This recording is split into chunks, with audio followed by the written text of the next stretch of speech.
Before Shadows Over Innistrad launched, I made 5 predictions for the set. And now, before Eldritch Moon launches, I have 5 predictions for that set, but first, fair is fair. Let's grade how I did the first time around. Prediction number 1, Expeditions in Innistrad.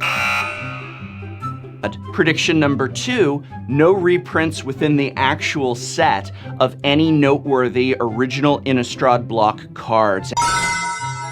Prediction number 3, Emrakul is on Innistrad. I predict Lovecraftian horror theme. And prediction number 5 is probably the one I least want to come true out of all of these, but I just know that this is gonna be a thing, and that is colorless mana still matters. So that's 3 out of 5, which is 60%. Grade D for do not listen to me about things other than products and accessories. And even then, that's really meant as advice to just help you decide. But now it's time to try and do better. Last time I made 4 predictions that I hoped would not come true, and 1 that I hoped would, and I really didn't like that. That's rather sour, isn't it? Oh, I'll bet they'll do this and this. That's not what I'm about. So presented here are the professor's 5 positive predictions for Eldritch Moon. That's right, 5 predictions I hope will happen. Prediction number 1. Now, this seems to already be slightly confirmed by the awesome Eldritch Moon trailer that was recently released, although I had already written this prediction into my notes. Thank you very much, Wizards of the Coast, for not waiting a few more days on the trailer, but let me expand on it once I predict it, and that prediction is Liliana is the hero and will join Jace and the League of Super Friends. Now, the trailer doesn't explicitly confirm that she's going to join up with the Gatewatch, but there is a lot of implicit evidence about Liliana being the hope for Innistrad, mainly her sending a wave of zombies, with confidence I might add, to take on Emrakul herself.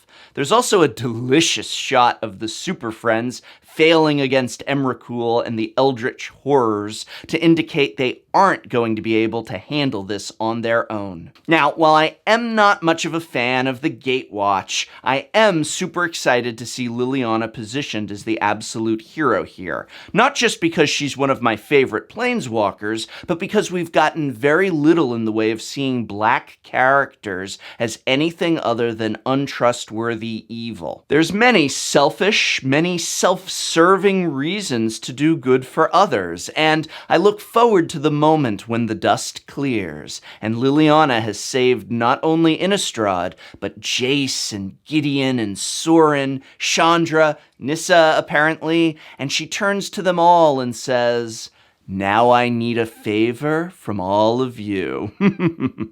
Delicious. Prediction number 2, we are only going to see a few, by which I mean half a dozen or so, actual Eldrazi cards, as the emphasis in this set will be on Emrakul and her corruption/madness of the Innistrad plane and its people. Now, yes, I know we just got previewed with an Eldrazi creature type card, and there's been a few pieces of art showing up with some creatures that would have looked right at home back on Battle for Zendikar. But I think that this set will not, I repeat, will not have Eldrazi everywhere, and instead will have just a small number of actual Eldrazi cards. Look, they learned their lesson back with Battle for Zendikar and Oath of the Gatewatch. Too many Eldrazi is, well, too many. People want horror on Innistrad, and the presence of Emrakul will be used to warp and distort that horror to the cosmic Lovecraftian horror we've already witnessed. In other words, we will change from one style of horror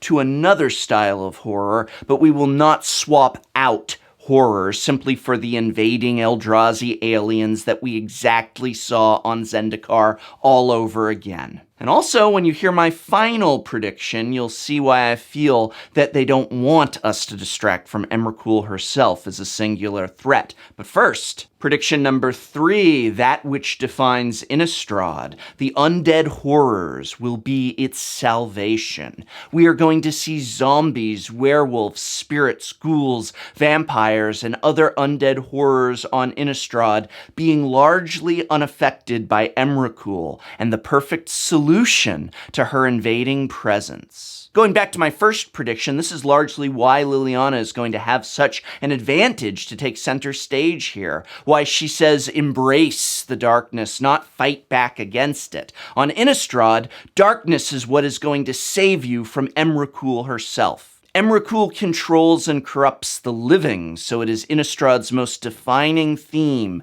the dead, that will save it. And in addition to Liliana, we'll also see the plane saved by one such as Arlen Cord and Olivia Voldaren, and all the others often viewed by us as villains. They will be the heroes of this set. Oh, but speaking of villains, prediction number 4 is no Tybalt.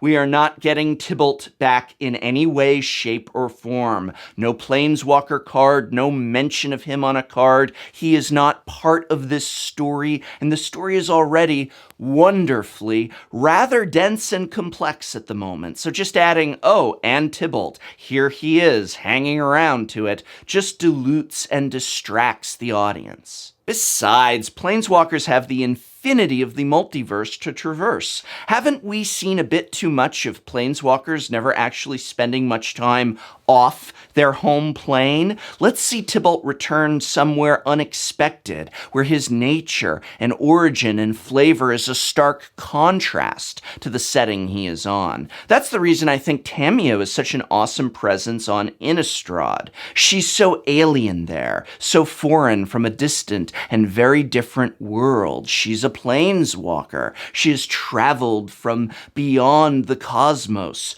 Go forth, Tybalt. Inflict your pain on others far, far away. All right, and my number 1 prediction for Eldritch Moon, the prediction that I most hope will come true out of all of these, is that in the end, the villain, the evil Emrakul, will not be destroyed, and not because we want to have her get away to come back and fight another day, but because we are going to, in the end, pity her.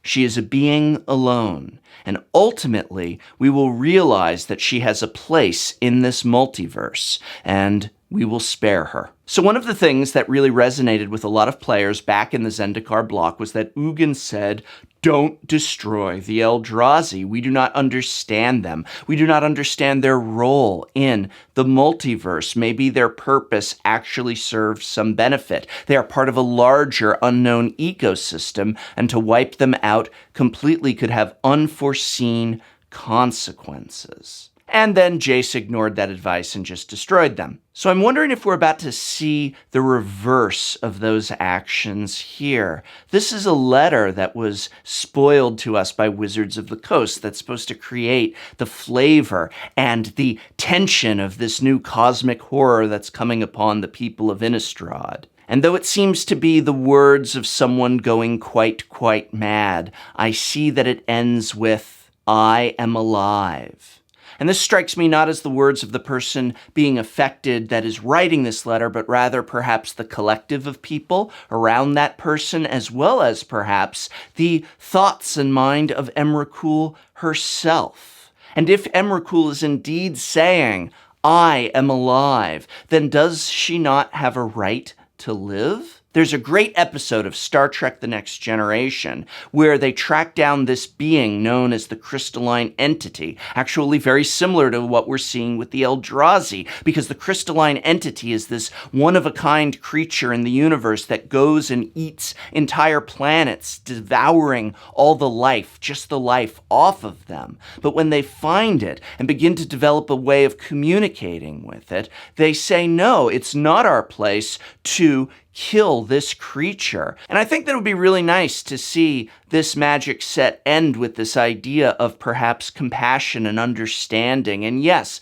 maybe Emrakul is going to need to get boxed away again because we absolutely can't have her going around destroying entire worlds. But maybe it's better to let her live. Maybe it's better to one day try and understand and help her and find a way for us to coexist than to just blindly kill a being you do not even understand. And so my number one prediction is that instead of just ending with, and then we destroyed Emrakul, or and then Emrakul narrowly got away and will come back to get us another day, we instead will see Emrakul understood and seen in a new light, and perhaps allowed to live, perhaps contained within the moon of Innistrad itself. And I like that. I think I would really like that positive note, that ending on compassion and forgiveness. And that might even play over to the relationship between Sorin and Nahiri. But that, we will just have to wait and see. Ugin made me do it. Ugin told you not to do it. I had a headache. My head hurts. That's how my powers work. My head hurts, so I couldn't do it. Okay? There's no Advil in Ravnica.